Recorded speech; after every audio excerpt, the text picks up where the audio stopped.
Bienvenidos a Extensión Ministerios Filadelfia. Seguimos con el tema del reino de los cielos.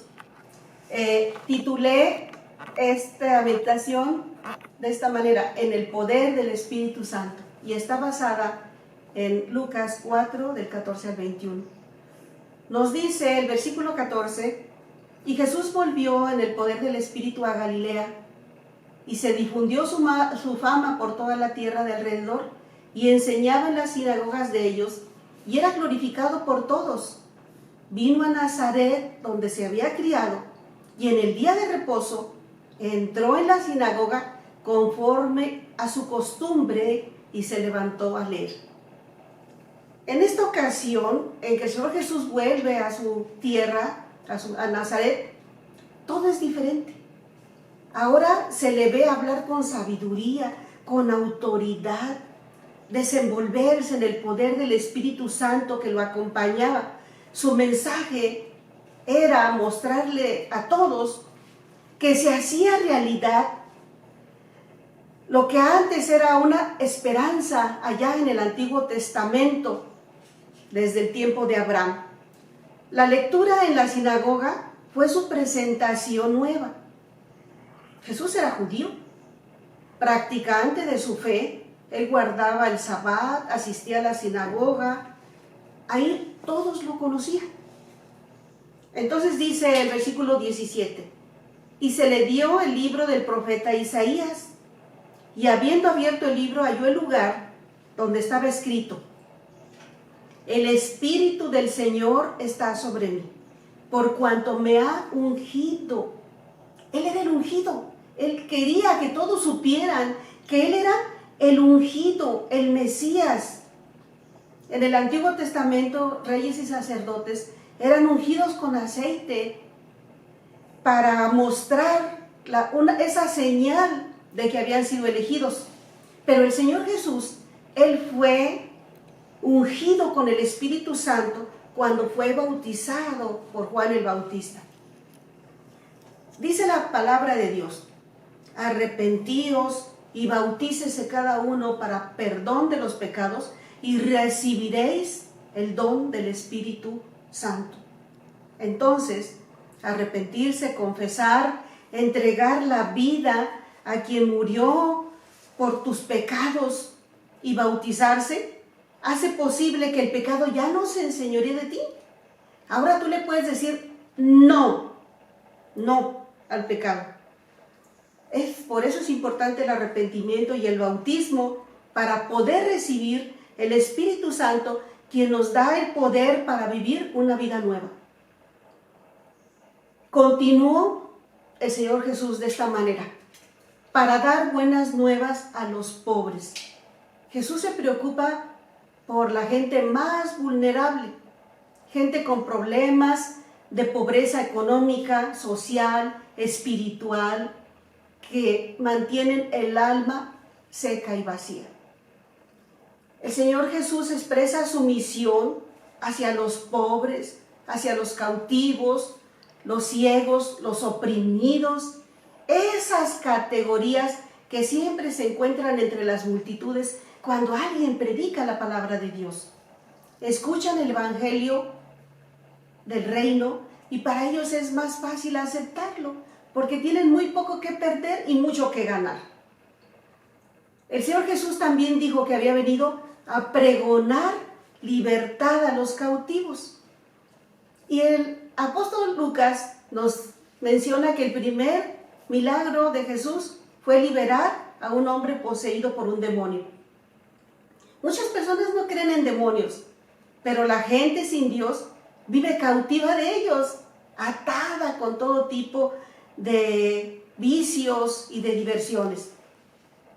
También mencionó que había venido a dar vista a los ciegos, y Jesús restauró la vista de varios ciegos, pero Él hace referencia también a otro tipo de ceguera, y lo vemos cuando le da esta encomienda al apóstol Pablo.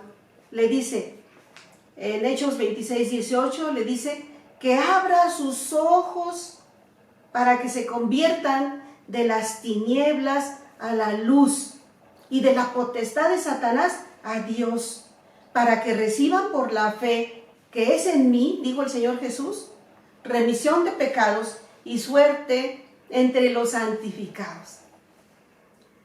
A lo largo de todo el ministerio del Señor Jesús, hay 3 actividades que constituyen el propósito y la voluntad del Padre para un mundo tan necesitado como este en el que vivimos. Recordemos que en la meditación pasada vimos que Jesús, cuando estableció a sus 12 discípulos, los envió para predicar, les dio autoridad para sanar enfermedades y para echar fuera demonios. Era necesario que nosotros consideráramos desde el principio del ministerio de nuestro Señor Jesús que era necesario observar estas 2 cosas unidas: la acción de quien predica la palabra y la mano de Dios respaldando desde el cielo. La buena noticia para nosotros es que el Espíritu Santo que ungió a Jesús, quien le dio el poder necesario para vencer, sigue estando presente en sus discípulos actuales, sigue estando presente en la iglesia. Y Jesús continuó leyendo a predicar el año agradable del Señor. Y aquí él estaba haciendo referencia al año del jubileo, que se estableció en Levítico 25 para proteger a los pobres contra los abusos de acreedores y prestamistas, a quienes se veían obligados a entregar sus tierras o a venderse ellos mismos, porque ellos se vendían como esclavos para poder pagar sus deudas. Cada 50 años se tenían que devolver las tierras a sus dueños, a quienes no tuvieron más remedio que utilizarlas para saldar cuentas. Dios consideró en su ley un derecho básico que cada persona poseyera tierra para poder tener sustento. El año del jubileo eran liberados los esclavos. Claro que algunos elegían continuar viviendo con sus amos, pero ese año, el año del jubileo, era el año de la redistribución de la riqueza. Este principio de la ley del jubileo nos deja claro que las tierras y las personas son posesión de Dios. No pueden ser posesión de ningún ser humano. Dice la palabra del Señor entonces que enrollando el libro lo dio al ministro y se sentó. Y los ojos de todos en la sinagoga permanecieron fijos en él. Y entonces comenzó a decirles: hoy se ha cumplido esta escritura delante de vosotros. Cumplido es la palabra peplerotai, que se traduce, se cumplió. Igual significa que se sigue cumpliendo. El adverbio hoy marca el tiempo desde el nacimiento del Señor Jesús hasta su muerte. Este era el tiempo del favor divino hacia la humanidad. El pueblo de Israel había esperado siglos el cumplimiento de las promesas de Dios, empezando con Abraham, allá en Génesis. Ahora Jesús declara que la espera se acabó, que ese día había llegado, que las promesas ya se habían cumplido.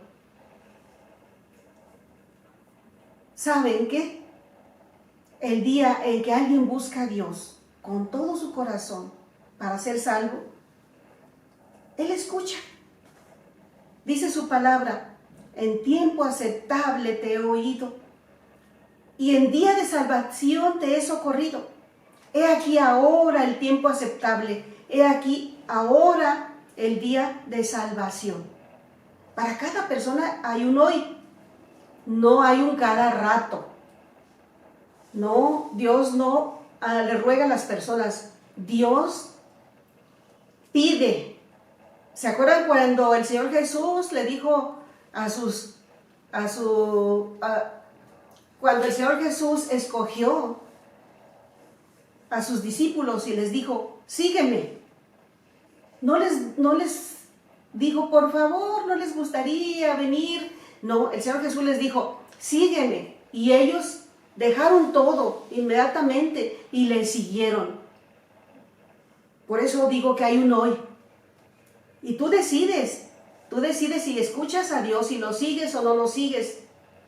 Si aceptas ser parte del reino de Dios o no lo aceptas. Si te sometes a su gobierno o sigues como ingobernable. Tú decides. Pero ¿sabes qué? Solamente un rey poderoso promete tanto. Pero es necesaria la fe en un rey que te respalda a través del Espíritu Santo. ¿Es necesaria la fe? En Nazaret, Jesús no hizo muchos milagros porque no le creyeron. Los judíos, como pueblo escogido de Dios, en general, rechazaron el Evangelio. El Señor, que todo lo sabe, añadió en el versículo 24 estas palabras. De cierto os digo, que ningún profeta es acepto en su propia tierra. Les recordó que cuando hubo gran hambre en la tierra, el profeta Elías fue enviado a una viuda en Sarepta, aunque en Israel había muchas viudas. Y también había muchos leprosos en el tiempo de Eliseo, pero el que fue limpiado fue Naamán el sirio. El Evangelio del Reino es para todo aquel que cree en Cristo, para que no se pierda y tenga vida eterna. ¿Qué fue lo que sucedió aquí? Todos se llenaron de ira y se pusieron violentos.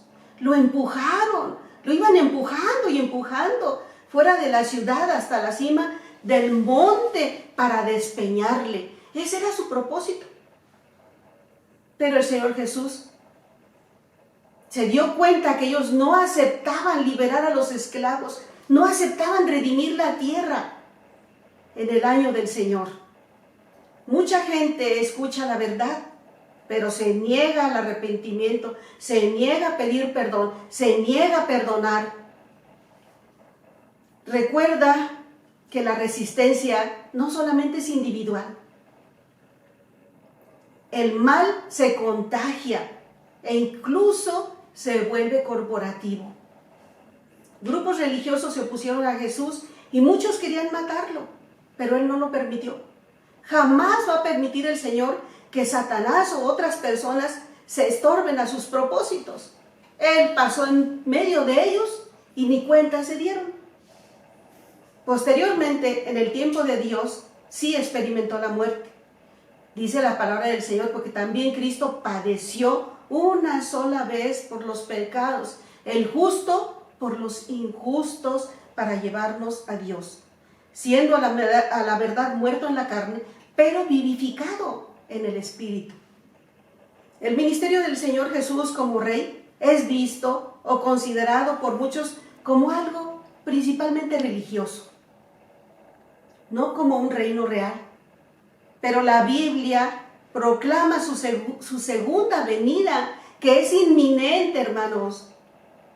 Y Él va a venir como Rey de Reyes y Señor de Señores a separar las ovejas de los cabritos. Recuerda, un rey no ruega, un rey manda.